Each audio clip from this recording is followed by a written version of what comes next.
So, as we begin to turn our attention to the employment relationship, um, one thing that we always kind of need to do in relation to the study of employment relations is to figure out what exactly it is. Because, on the one hand, it's kind of been dismissed as something that isn't relevant anymore. When we think about human resource management was supposed to supersede a lot of the issues that employment relations was traditionally interested in and concerned with. The problems of conflict at work, the process of negotiation and bargaining. When human resource management came along in the 1990s and the 1980s, part of the rationale of human resource management was to present itself as fresh and modern and relevant to a neoliberal, competitively focused world. And employment relations is part of the history that human resource management came along to replace. So sometimes we have to remind ourselves just what it is, what it's for, and what it does.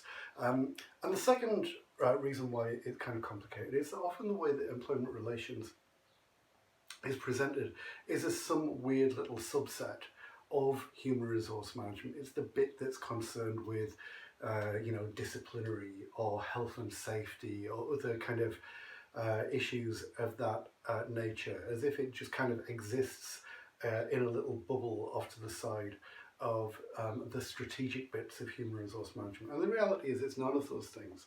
It isn't an old-fashioned or dated set of concepts or practices. It's simply that during the period of neoliberalism, that employers became incredibly dominant.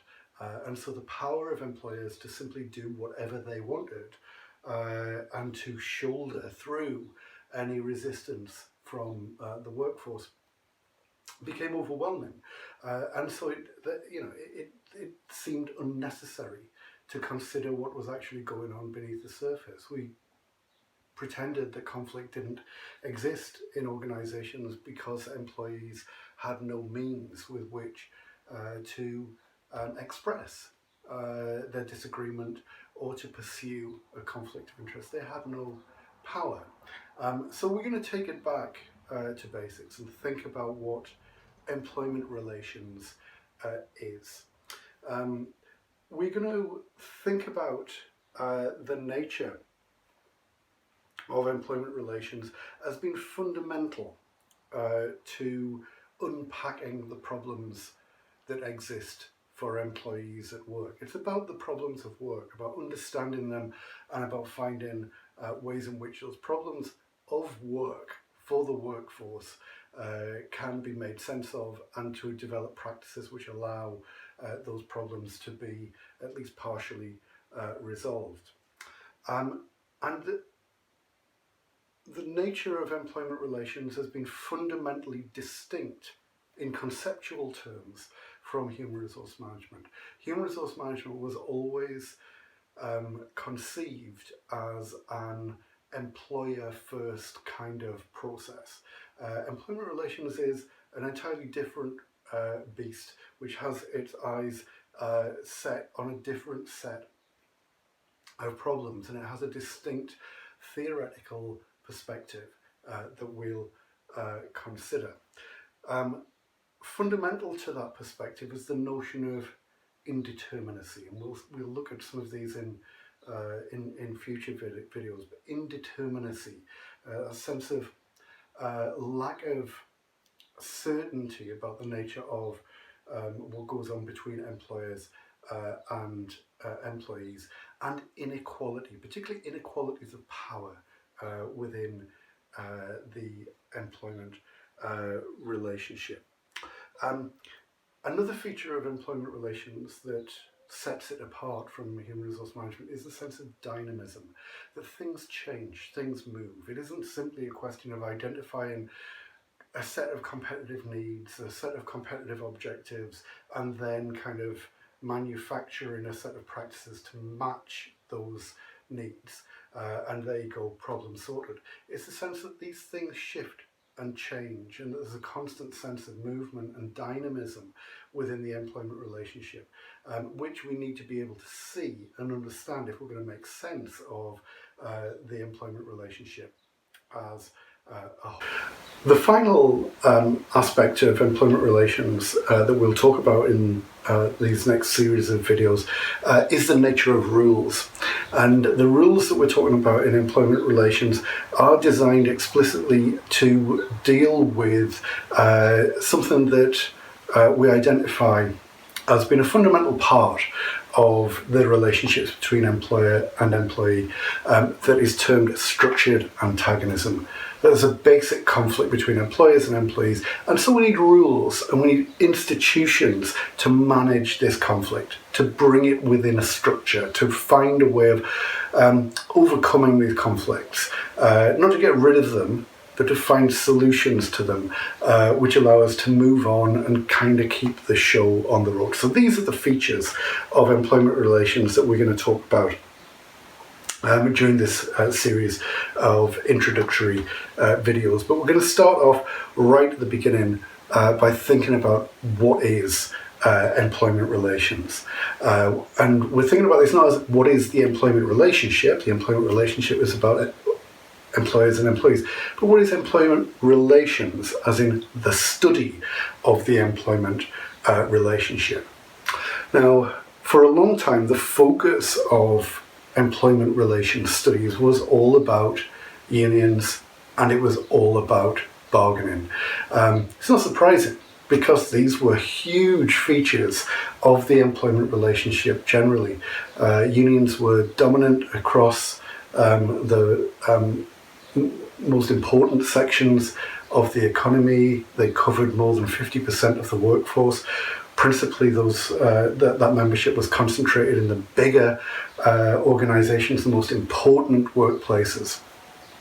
And collective bargaining, overpaying conditions was the central feature of what went on within those employment relationships. So the study of employment relations naturally focused on these aspects.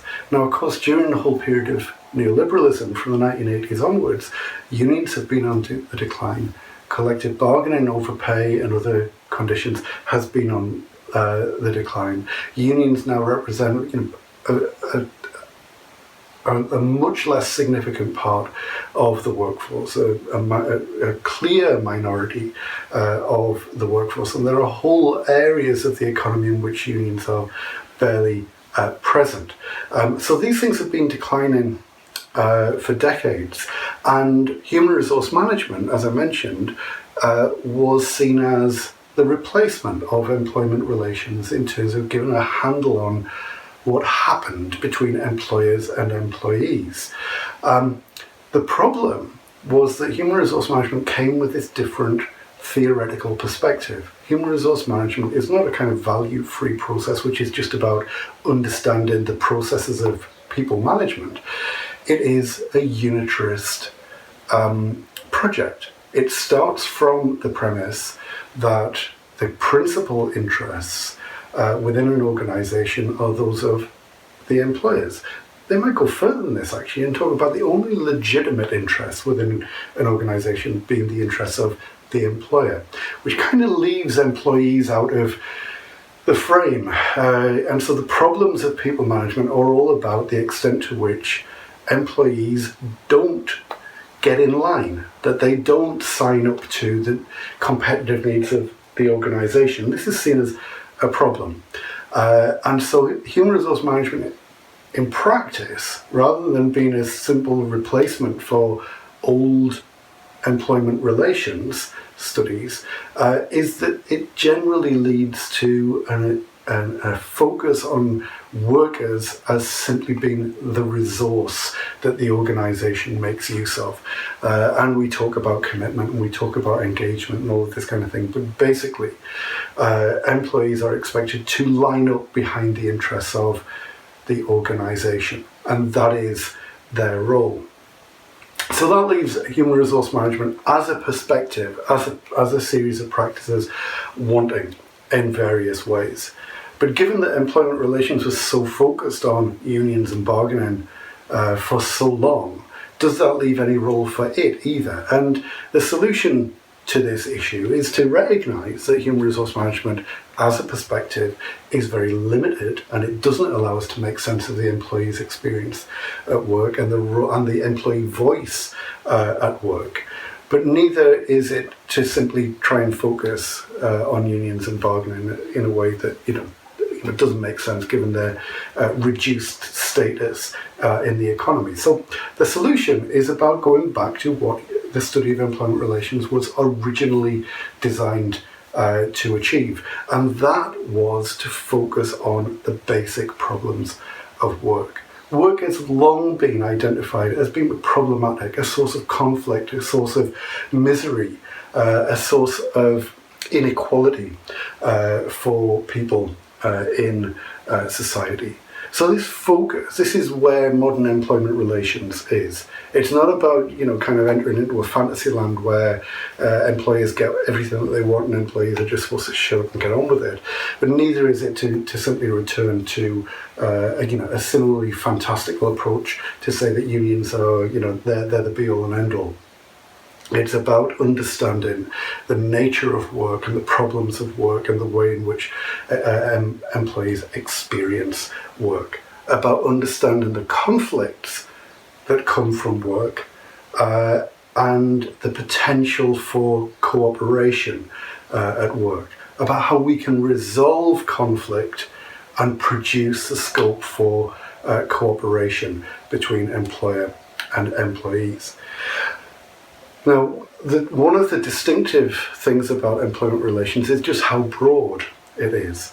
We often talk about academic disciplines. Employment relations doesn't really describe itself as an academic discipline because it encompasses a range of different disciplines. So it regards itself rather as a field of study. It's interested in what goes on between employers and employees, what happens at the site of work.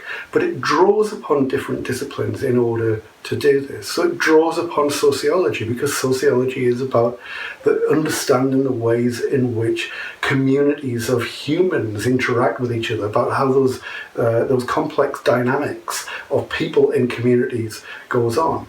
It draws upon the discipline of political science because politics with a small p is an important part of understanding the dynamics of power within organisations, which is an important part of this process. But politics with a big P also has a large influence on our experience of work because of the role of the state in determining the regulation of work, setting the laws within which employment occurs, the rules that have to be followed, all of that. So political science is important.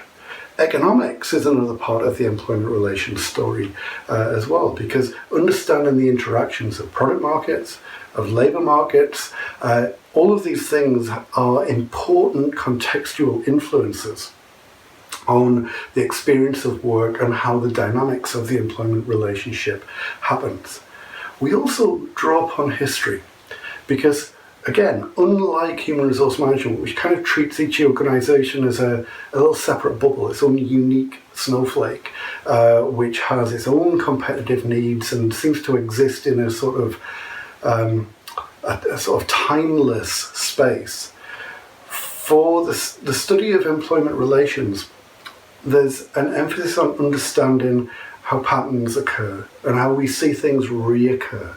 So we see cycles, historical cycles of the ways in which employers and employees interact with each other. Things that are affected, by the kind of changing balance of power. These also are affected by the business cycle, but also longer cycles in changes in social attitudes, in changes of culture, of broader changes in society. So to understand that and fold all of that complexity into understanding what's happening within an employment relationship, in an organisation, at this moment in time, we have to understand where that organisation has come from, but also, more broadly, where the society has come from within which that organisation sits and how it's influenced by these broader cycles across history. And the final thing that we draw on in the employment relationship is law, because, again, of the importance of regulation. Employment relations isn't just something that human resource managers make up on the spur of the moment. These things are regulated, sometimes highly regulated, sometimes more loosely regulated, depending on the politics of the government of the day. But these are all expressed through law. And so understanding the impact of law upon the employment relationship is an important aspect of the employment relations approach. The final thing that I want to say, just in terms of this brief introduction to employment relations, is about the importance of criticality to employment relations studies. Human resource management, as I say, is a tradition that sits at the employer's side of the employment relationship. It's all about making things happen in order for the employer's interests to be pursued. Within the study of employment relations, it's much more pluralist. There's much more of an emphasis on not just understanding what employers want out of the employment relationship, but critically what employees want out of the employment relationship. And so sometimes the study of employment relationship is highly critical of organisational interests. There's a strong Marxist emphasis in much of the employment relations approach. There's strong feminist aspects to employment relations studies. All of these aspects of the experience of work and of the needs of different groups within the workforce, away from what the needs of business are, give a very particular flavour to the study of employment relations. It's not just about business, it's also about what employees need and what employees want and how employees can express themselves.